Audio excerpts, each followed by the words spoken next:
Olá, eu sou Noa Arcanjo, cofundadora e Chief Business Officer da Creators LLC, uma plataforma super legal para gestão e metrificação de marketing de influência em tempo real e de ponta a ponta.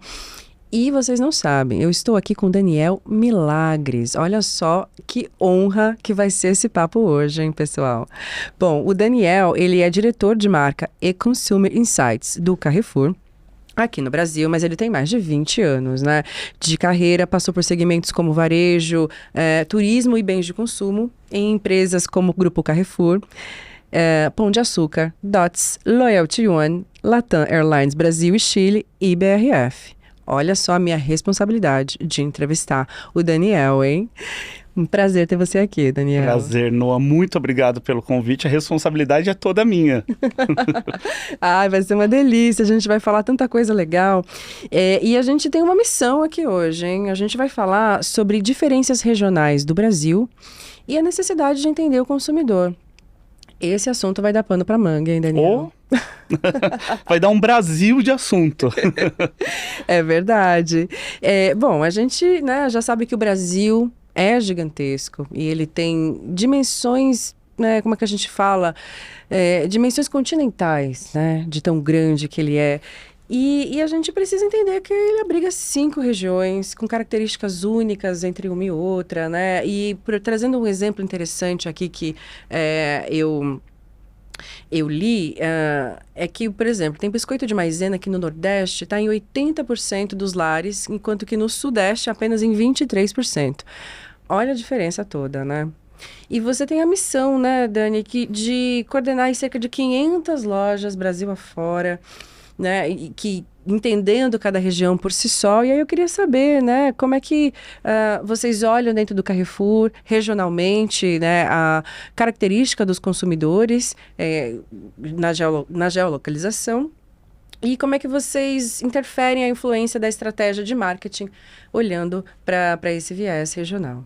Noa, você imagina que nós somos uma empresa multinacional, uma multinacional francesa. Imagina explicar para um europeu que um mesmo produto como o pão francês tem 11 nomes e cadastros diferentes dentro da nossa empresa aqui no Brasil. Esse é o Brasil. O Brasil, se ele for simplificado demais, ele não está explicado demais.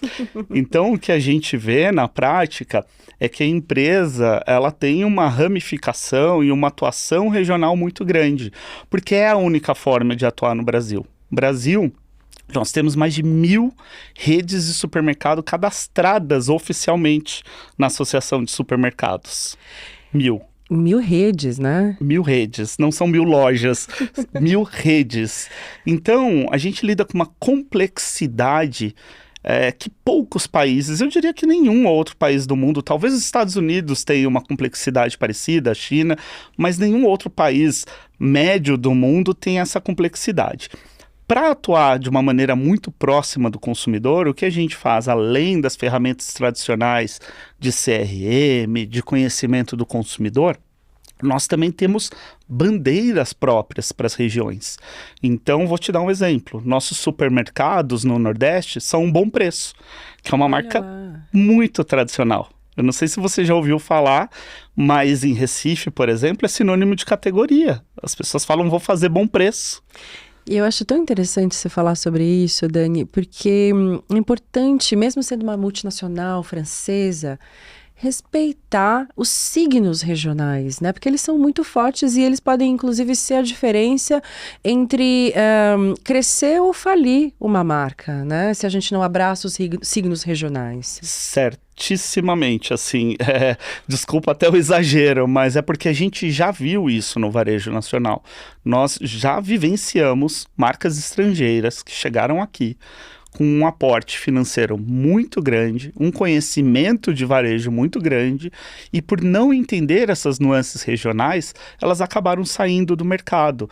O Brasil é um grande mercado de regiões, na verdade, não é um país para o varejo, é um mercado de regiões. Entender isso, se comunicar da forma com que cada região fala, entender os valores de cada região, quais são os motores, quais são as formas de consumo, quais são os valores de cada região. Quem identifica e consegue fazer isso bem, consegue executar lá na ponta, com certeza sai na frente.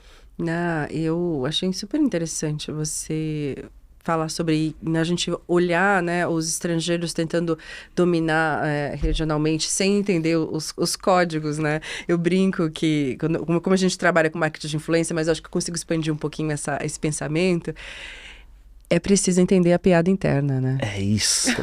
É isso, Noah. Você disse tudo. É preciso entender a piada interna. É preciso entender por que no meio de junho a gente tem um evento gigantesco no Nordeste que chama São João e no resto do Brasil chama Festa Junina. É preciso entender por que no Centro-Oeste existe um festival que chama Araguaia. É preciso entender vários códigos que são muito peculiares da nossa gente, do nosso comportamento e da nossa cultura, e que se você não entende, não atende a essas necessidades, você é desconsiderado. E aí, lembrando, né? Falei lá no começo, mais de 1.000 redes. Sempre vai ter uma rede local próxima que nasceu ali e que vai entender melhor. É verdade. E aí a gente não está falando de dinheiro no caixa, e sim de se conectar com a comunidade local, né? Exato. Bom, seguindo aqui esse pensamento que a gente está, que eu já estou adorando esse começo, esses dados, né? Eu acho que eles evidenciam para a gente a necessidade de um marketing regionalizado e personalizado, que é super importante. E a tecnologia como, por exemplo, a inteligência artificial, ela permite analisar o comportamento de compra de cada região, o que é super importante também. Isso, né, vai muito além, né? A gente já sabe que a gente tem Brasis diferentes para o idioma, para o paladar, né? Os gostos regionais, mas então a gente pode estender tudo isso ao comportamento de compra para a gente ser mais eficaz nas ações, né? Isso é importante.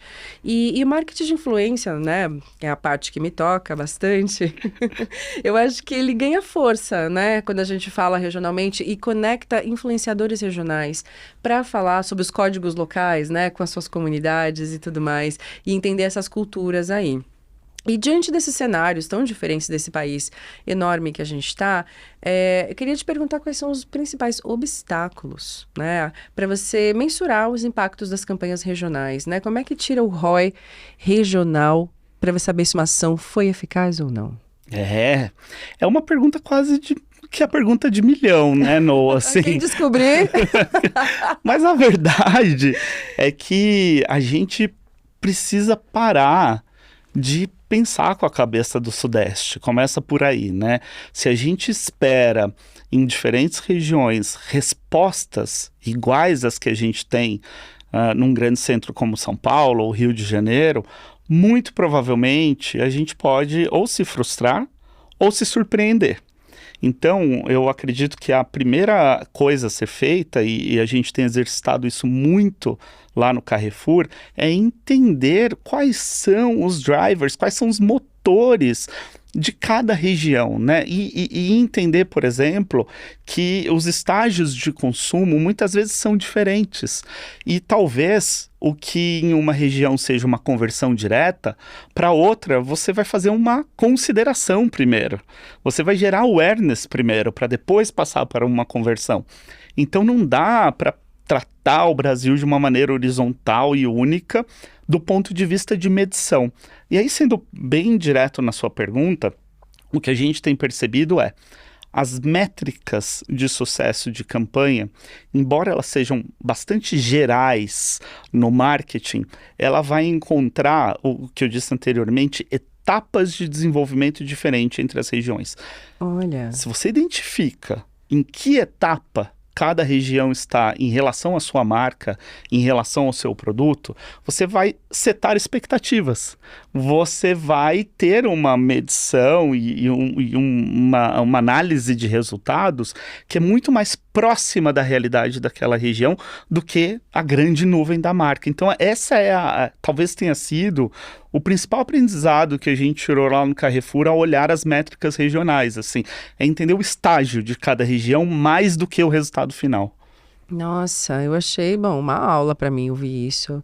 Super interessante você falar de alinhar as expectativas, né? Olhando regionalmente, entendendo o estágio da marca em cada lugar. E na Creators a gente criou um relatório, né, que traz o ROI das campanhas em tempo real e tudo mais, com geolocalização e acrescentando itens de diversidade que a gente acha super importante dos criadores se autodeclararem, né? E eu gostei muito do que você trouxe, Dani, porque é uma preocupação que a gente já vinha tendo com o nosso produto, entendendo os nossos clientes como você, né, que é um CMO e cuida da área toda de marketing de uma super empresa como Carrefour, precisa comprovar internamente e se basear para tomar decisões, né? Exato. E você acha, então, que uma pesquisa prévia é bom para balizar as expectativas antes da gente medir resultados? Sem dúvida, é uma das ferramentas, mas a pesquisa, ela tem que ser sem viés no sentido mais amplo possível da palavra. Quando eu falo, por exemplo, de entender os estágios de cada região, a nossa cabeça de executivo, de grande empresa que fica em São Paulo, automaticamente pensa uma coisa do tipo: Sul e Sudeste mais desenvolvido, Norte, Nordeste, Centro-Oeste menos desenvolvido. Pelo contrário, por isso que a gente tem que entender o grau de interação e de desenvolvimento daquela marca ou daquele produto com a região, porque às vezes algo que aqui não é tão relevante no Sul e Sudeste, lá em cima, lá no Norte e no Nordeste, já é uma realidade, já é uma prática. Então, fazer pesquisa sim, mas ter a cabeça muito aberta e provavelmente se deixar surpreender. Porque quando a gente começa a entender melhor as nuances regionais, a gente se surpreende com muitas informações. Então, fazer uma pesquisa prévia é super importante. Uma outra coisa que eu destacaria, que é super importante, e às vezes as marcas têm dificuldade, tenha um time regional. Ai, Tenha um time lá. essa dica é ótima. Porque é só a pessoa que está lá todo dia, que acorda e dorme vivendo a região, sabe o que o seu concorrente está fazendo, sabe quais são os signos culturais do momento daquela região, sabe do que as pessoas estão falando. Então, na medida do possível e do budget, do orçamento, tenha um time regional, tenha um time dedicado regionalmente. E se isso não for possível, traga a diversidade para o seu time. Selecione profissionais de outros estados, de outras vivências, de outras idades. Quando você traz a diversidade para o seu time, você tem uma compreensão muito melhor do que é o Brasil, do que simplesmente olhar um dashboard ou algum estudo já pronto de uma grande multinacional de pesquisa, sabe? Eu adoro. Bom, falar de diversidade é uma pauta muito importante que a gente precisa trazer mais à tona.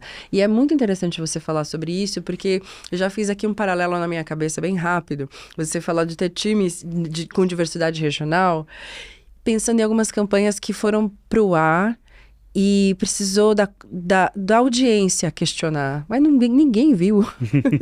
Ninguém viu que estava faltando coisas. E eu acho que quando a gente tem um time regional interno, os questionamentos e as críticas ficam muito mais ricas e construtivas, né? Sem dúvida. Tem uma coisa assim que é muito presente na publicidade brasileira, que é o sotaque, né? Quanto tempo a gente demorou para ouvir mais vozes femininas em locuções de campanha? Hoje em dia eu fico super feliz quando eu ouço alguma voz, especialmente nordestina.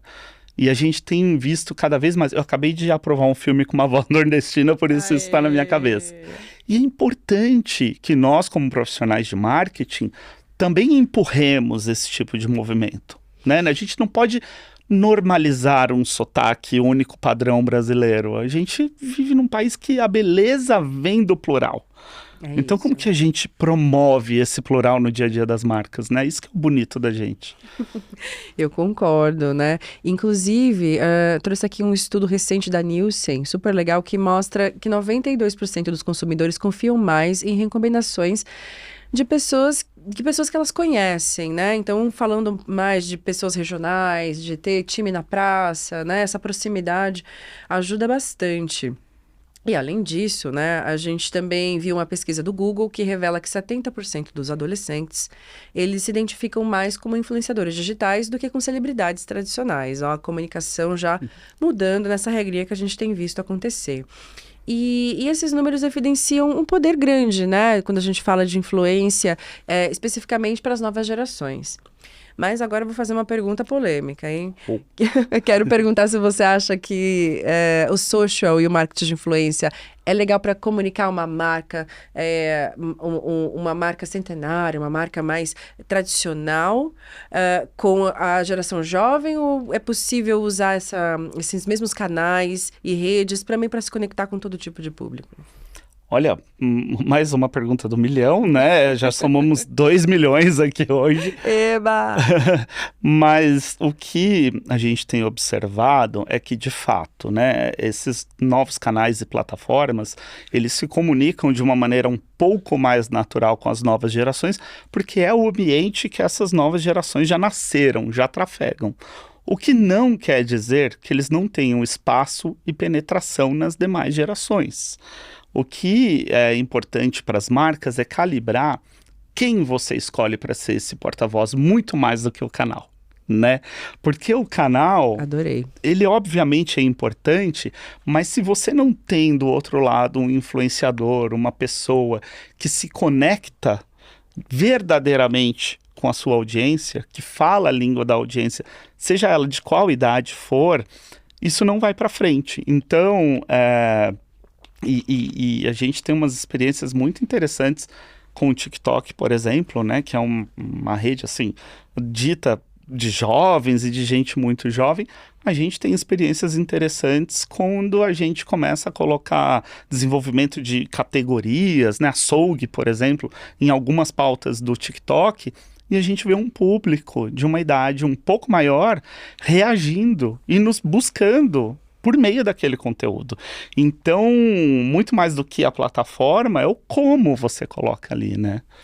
Não, excelente apontamento, Dani. Hoje a gente vive num país que 83% da população já está conectada e é heavy user de internet, né, e redes sociais. E 83% cabe público de todas as idades, né? Exato. Eu acho que aqui a gente só não está falando realmente da população que ainda não teve acesso, né? Tanto a um aparelho ou ao 3G, o 5G, o 4G, enfim, que a gente tem aí alguns resquícios de não acesso social e a gente está falando desses 27%, mas 83% é quase todo mundo. Sim. E a gente consegue ampliar esse leque, né, nesse sentido. Muito interessante você falar dessa categoria de açougues no TikTok e esse público mais velho buscando vocês, interagindo com o conteúdo lá dentro. E porque isso realmente tira mitos, né, da nossa cabeça e faz a gente estar um pouco mais com a mente aberta para avaliar todas as possibilidades, né? E a gente não considera muitas vezes, Noah, a democracia que uma tela traz. Porque, embora o login e o nome de usuário possa ser do neto, o neto está mostrando para a avó, né? E vice-versa. Então, a tela traz uma democracia de uso e aquele conteúdo, às vezes, é compartilhado via WhatsApp, que é uma plataforma que todo mundo tem. Essa é a mais acessível. Exato. Então, a gente precisa sempre observar esse tipo de nuance, né? É uma plataforma mais dominada por jovens ou é uma plataforma mais dominada por jovens adultos ou por adultos? Mas elas têm uma transversalidade de uso que a gente nem imagina em que condições as pessoas que estão atrás daquela tela estão vendo aquele conteúdo, né? Ainda mais um Brasil, como a gente disse aqui, plural, diverso, cheio de regiões, então... Não, maravilhoso a gente pensar na transversalidade que você mencionou, né? E a gente conseguir compartilhar ensinamentos, dicas, novidades, descobertas. Sim. Né? Com todas as idades. E na verdade, uma certeza, né, que a gente tem aqui é que o cenário de marketing geral, ele é pautado por inovação tecnológica, né? Estamos aqui falando de canais, redes sociais, de celular, 5G... Tudo inclui, né, dentro dessa pauta. E quanto pelas mudanças, né, nas preferências do consumidor também, a gente tem que seguir essa linha de acompanhamento, entendendo como que tudo se conecta. A gente está falando de canais e tecnologia, mas sem perder o foco no consumidor, principalmente no consumidor regional e suas necessidades, né? Uma outra pesquisa super legal da Nielsen diz que 72% dos consumidores brasileiros preferem marcas que oferecem experiências personalizadas. Olha que interessante. E 63% deles estão dispostos a compartilhar dados para receber ofertas e recomendações mais relevantes, que façam sentido ali para o seu momento de compra, né? E além disso, um estudo da McKinsey, super legal, revela que empresas que investem em personalização podem aumentar suas receitas em até 15%, Dani, bastante, né? Ainda mais quando a gente fala de uma empresa tão grande, em 500 pontos quanto vocês, né? E aí eu queria te perguntar um pouquinho sobre esse futuro do varejo e o regional, né? Se na sua visão, o entendimento do consumidor local vai ser crucial, já né? Vai ser cada vez mais crucial mesmo para o sucesso das empresas. E quais são os planos do Carrefour para continuar se adaptando às necessidades regionais aí e oferecer experiências mais personalizadas para o público de vocês, regional? Noah, assim, acho que antes de mais nada é preciso explicar que o varejo e o varejo alimentar brasileiro é um segmento de margens muito apertadas, né? É um segmento que não pode se dar o luxo de errar muito, né? Quando a gente vê segmentação e todas as ferramentas de personalização de ofertas, montagem de clusters de loja por padrão de consumo, o que a gente enxerga, primeiro, um cliente muito mais satisfeito, com uma predisposição de recompra e de voltar na sua loja muito maior. E segundo, uma otimização, uma exposição ao risco de queima de uma margem que já é tão pequena, muito menor. Então, é um caminho sem volta olhar regionalmente e olhar o indivíduo, né? Obviamente o indivíduo de forma não identificada individualmente, até por conta de LGPD, mas olhar o padrão de consumo de grupos, né? Isso é muito importante, isso otimiza muito o negócio varejo, isso traz uma possibilidade de rentabilidade ainda maior. E é algo relativamente novo no cenário brasileiro, né? Há um pouco mais de 20 anos, nós não tínhamos grandes redes de supermercado com programas de fidelização, por exemplo. Hoje, qualquer rede regional, qualquer rede pequena tem um programa de fidelização. Interessante, porque a evolução. E porque ela entende esse valor, né? Você consegue atender melhor o cliente, mas você também deixa o negócio mais saudável para dentro de casa. Então, é aquela coisa, né? Se a conta é pouca, se a continha é apertada, quanto menos uma moedinha escapar, melhor. E a personificação, a personalização de ofertas e a regionalização ajuda o varejista pequenininho, até a multinacional, a se tornar mais rentável. Nossa, isso é muito interessante, né? Eu que sou do mundo de startups, tem um livro para geração de máquina de vendas que chama Receita Previsível, né? Que é muito interessante como a gente consegue montar um modelo de negócio para entender essa previsibilidade de receita. E quando você fala do cartão de fidelidade, de como você vai oferecer descontos que façam sentido para aquele público, é a gente pensar que até o pequeno empreendedor de um mercado de varejo, que é muito relativo os dias que as pessoas vão fazer compras e as suas necessidades de mix de cada compra, sim, né? Até isso dá pra gente dar uma pequena previsão quando a gente faz uma fidelização, né? Sem dúvida. E talvez para o pequeno seja ainda mais importante, porque o pequeno, como ele não negocia grandes volumes com a indústria, né, ele não tem um centro de distribuição enorme, carretas e carretas, quanto mais assertiva for a compra dele para aquilo que ele vai oferecer para o cliente, e quanto mais assertivo for a estratégia de precificação dele, menos erro ele se submete. Logo, maior longevidade para o negócio, né? Não, perfeito. E porque a gente já sabe, né, que estoque parado é prejuízo, né? É isso. E não é bom para ninguém. Não é bom para ninguém, inclusive a gente gera mais desperdício, né? E realmente ninguém. Falando em desperdício, vou puxar aqui uma outra pauta bem legal, que é a sustentabilidade, né? Tem se tornado um pilar central para empresas em todo o mundo, na verdade, e o setor de varejo não é nem um pouco exceção, né? Seguindo o relatório da The State of Fashion 2023 da McKinsey, 70% dos consumidores consideram sustentabilidade muito importante, né? Na hora de escolher uma marca. E, além disso, um estudo também da Nielsen revelou que 66% dos consumidores globais estão dispostos a pagar mais por produtos sustentáveis. Afinal de contas, já estamos sendo impactados aí pelas mudanças climáticas, já está palpável, né, essas consequências aqui pra gente. No contexto brasileiro, a gente tem uma preocupação com o meio ambiente, que é super importante, né? Também a gente entender a responsabilidade social para isso, o quanto a gente pode ajudar e gerar um pouco mais de give back para a sociedade. A sociedade já se mostrou preocupada, né, com essa pauta, isso é importante a gente falar. E aí eu sei que Carrefour, né, nós estamos aqui trabalhando juntos há algum tempo, e eu já sei que sustentabilidade é uma pauta importante para a marca, é uma responsabilidade que vocês estão tomando em ações efetivas. E aí eu queria te perguntar se você não quer contar para a gente algumas das iniciativas de sustentabilidade que a marca tem trabalhado. Sem dúvida, Noah. É muito importante frisar que um país como o nosso, de tantas desigualdades, né?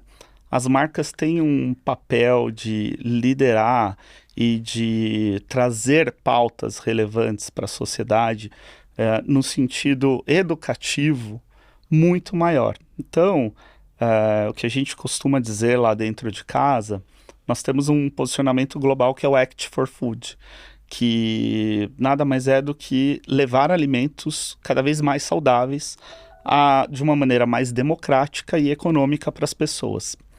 O Act for Food, ele pressupõe uma série de ações que vão desde o acompanhamento de plantio de determinados itens, até a cadeia, né, a pegada de carbono, as embalagens, como que isso chega na mesa do consumidor. É uma série de iniciativas belíssimas, mas aqui no Brasil nós temos uma preocupação adicional, né? Como é que eu vou falar de comer melhor para uma parcela da população que hoje sequer se alimenta? Então, É uma preocupação, né? exato. Então, assim, o que a gente tem encarado no Carrefour é uma maneira de despertar essa discussão social, fomentar esse debate, mas de alguma forma também promover ações concretas. E aí a gente vai desde doação de alimentos até o desenvolvimento de pequenas comunidades, para depois começar a falar dessa, entre aspas, sofisticação da forma de alimentar. E no âmbito ambiental, o grupo tem uma série de ações aqui no Brasil. Nós adotamos um pedaço da floresta amazônica como gestores dessa parte da floresta há 2 anos. Nós temos uma linha de produtos hoje que chama Floresta Faz Bem, que é uma linha completamente dedicada a pequenos produtores amazônicos, e a gente traz essa produção de famílias mesmo. São pessoas assim que hoje o grupo, inclusive, ajuda até no desenvolvimento de embalagem, de posicionamento de marketing, para trazer esses produtos para as gôndolas do Brasil inteiro. Saindo lá da região norte e nordeste, mas tentando aumentar a distribuição, né? Exato, Legal. exato. Então, assim, o grupo tem uma série de iniciativas de educação para o consumo, principalmente, que são bastante importantes, iniciativas de letramento. O que eu acredito é que essas iniciativas, que elas são muito ligadas a hábitos de consumo, e o mais interessante delas é que elas desenvolvem não apenas a ponta, não apenas a mudança de um hábito de consumo na ponta, mas a cadeia inteira. Porque ela está olhando para o pequeno produtor, para a terra daquele pequeno produtor, para a preservação da região daquele pequeno produtor. Então, eu destacaria, existem inúmeras iniciativas, mas essas são realmente xodó, assim, porque a gente está mexendo no coração do Brasil, né? E preservando o que tem de mais rico no nosso país, que é a nossa floresta, né? Não, e uma ação super... que ela gera lastros, né? É importante a gente pensar sobre isso, que é uma coisa que a gente precisa de ações duradouras, de longo prazo, porque É um efeito demorado, né? Que a gente precisa buscar, que demora um tempo para que ele aconteça, mas ele é. E a gente vai deixando resíduos importantes e positivos dessas ações que estão sendo tomadas hoje, né? Pensando nas gerações futuras. E Noah, muda a cabeça do varejo também. O varejista que estava sempre acostumado a comprar de grandes organizações multinacionais, a grandes volumes, negociações muitas vezes muito demoradas, ele aprende a lidar com um pequeno produtor que não pode esperar muito para receber, que não entende muitas vezes processos burocráticos de formalização de compra, e isso precisa ser acelerado, que muitas vezes precisa de assessoria contábil, jurídica, para poder expandir o seu negócio, né? Então, isso também traz para o varejista um senso de responsabilidade de cadeia e de compromisso com o fornecedor ainda maior. Nossa, a gente está falando de uma estruturação do mercado regional, né? Quando a gente olha o local, local to local, né? Que chama. Exato. Que interessante você falar sobre isso, porque a gente está falando não só de uma ação de sustentabilidade, mas estamos falando aqui de uma ação que vai gerar desenvolvimento regional também, Exato. né? Porque quando a gente aumenta esse ciclo, ele fica um pouco mais regional, porque hoje a gente tem uma concentração de receita, né, no eixo Rio-São Paulo, tranquilamente, e quando a gente distribui um pouco essa receita localmente, todo mundo se evolui, porque se esse produtor que ele vai ganhar mais dinheiro vendendo regionalmente seus produtos que foram fabricados regionalmente, ele vai contratar mais regionalmente, né? E essas pessoas vão gastar mais regionalmente, vão comprar mais regionalmente. Então a gente está falando assim de uma ação muito poderosa para a gente pensar até no desenvolvimento econômico. Porque desenvolve o comércio local lá onde está esse produtor, né? Vai desenvolver até a questão da educação, porque a partir do momento que aquela região se desenvolve, ela vai precisar de mais profissionais, e aí as pessoas vão se qualificar mais. Então é meio chavão falar ganha-ganha, né? Mas é de fato um ganha-ganha, né? Um desenvolvimento muito amplo. Nossa, eu achei super interessante você trazer esse olhar regional, que tem tudo a ver com o nosso papo aqui hoje, de desenvolvimento, quando a gente faz uma ação, mesmo que seja com foco de sustentabilidade ou diversidade, mas que a gente bate lá no desenvolvimento econômico, que o nosso país está precisando tanto de ajuda, né? Sem dúvida. Nas extremidades, digamos, né, do norte, sul, principalmente agora, que a gente está vendo isso acontecer. Bom, esse papo assim, ó, maravilhoso com o Dani, mas eu não poderia deixar de trazer uma pergunta super importante. A gente quer muito saber como o Carrefour tem atuado, né, diante dos casos de racismo e responsabilidades sociais que houveram dentro das lojas do Carrefour há algum tempo, que gerou bastante impacto na marca. E eu já sei que vocês estão fazendo coisas com um olhar muito cuidadoso nesse sentido, e eu acho interessante a gente falar mais sobre isso aqui. Primeiro, Noah, uma coisa que eu sempre digo e que a empresa sempre diz, os executivos da empresa sempre dizem, né? Nós não vamos esquecer. Acho que não foi um episódio isolado, a gente nunca vai tratar isso como algo que se vira uma página e continua os negócios da empresa. Eu acho que o que ocorreu ali em Porto Alegre é algo que gerou um aprendizado de estrutura corporativa muito grande. Óbvio que a gente está falando de um desafio de um país de racismo estrutural vigente e, infelizmente, muito poderoso, né? É uma estrutura de opressão que ela resiste há séculos, né, no nosso país. O que o Carrefour tem feito de maneira prática, para trazer para essa discussão alguma coisa muito prática, atitudes, por exemplo, como a implementação das câmeras corporais em 100% do time de segurança das lojas. 100% do time de segurança das lojas internalizado, ou seja, funcionários Carrefour. Todo mundo da porta para dentro é funcionário Carrefour, porque também não fica uma divisão de responsabilidade se é um terceiro ou se é um Carrefour. Não, é o Carrefour. todos os nossos cursos de letramento e capacitação que já existiam antes desses casos, eles foram reforçados. Nosso estágio afirmativo, nosso programa de desenvolvimento de empreendedores negros. Semana passada eu estive com eles, inclusive, a gente estava falando do módulo de marketing, e foi uma troca, assim, muito interessante. Então, acho que o grupo vem tomando essas atitudes que talvez, diante da dimensão do nosso país e da problemática que essa questão traz para o nosso país, sejam pequenos. A gente precisa de uma sociedade ainda muito mais unida, muito mais engajada, e eu acho que a nossa preocupação daqui em diante é isso, né? Como que a gente, da mesma forma que um problema enorme aconteceu dentro da nossa casa, como que a gente evita que esse tipo de problema aconteça em outras casas, em outros varejistas, em outras situações, né? Eu acho que aqui vem a grande preocupação. O grupo, dentro do seu escopo de trabalho com seus colaboradores, traz a questão com uma frequência muito grande. Eu mencionei o letramento, né? E o letramento é algo muito presente no nosso dia a dia. Não é aquela coisa do, é um treinamento obrigatório, corre para fazer porque o RH mandou. Não, é algo que todo mundo faz e todo mundo faz com muito engajamento, e as lideranças são muito engajadas nisso, porque a gente aprendeu que se a gente não fizer isso toda hora, se a gente não fizer isso com todo mundo que está entrando, e se a gente não fizer com quem já está aqui há muito tempo, o racismo estrutural acaba vencendo, porque ele é infelizmente uma força no nosso país.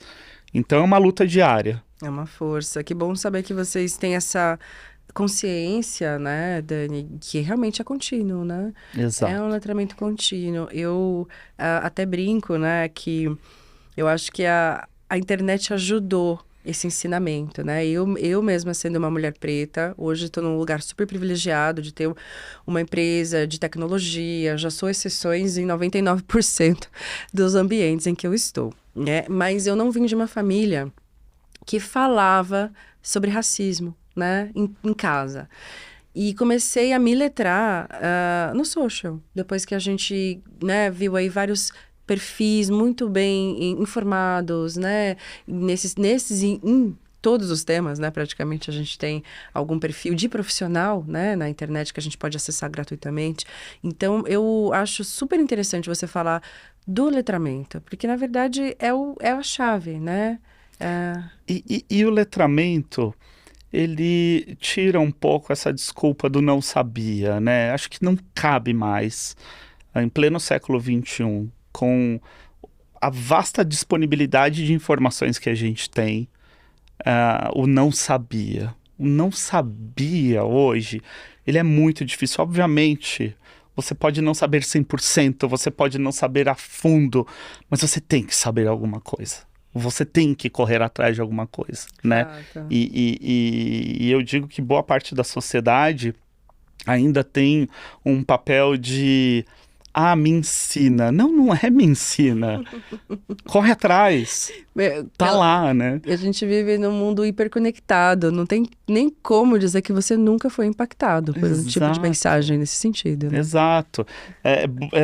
Talvez seja válida a humildade de querer aprender mais, mas não é mais válido o papel passivo de estou aqui esperando alguém me ensinar, né? Não dá mais. Perfeito. Não, muito bom esse papo. Que bom saber dessas coisas boas e da consciência que Carrefour tem sobre esses casos.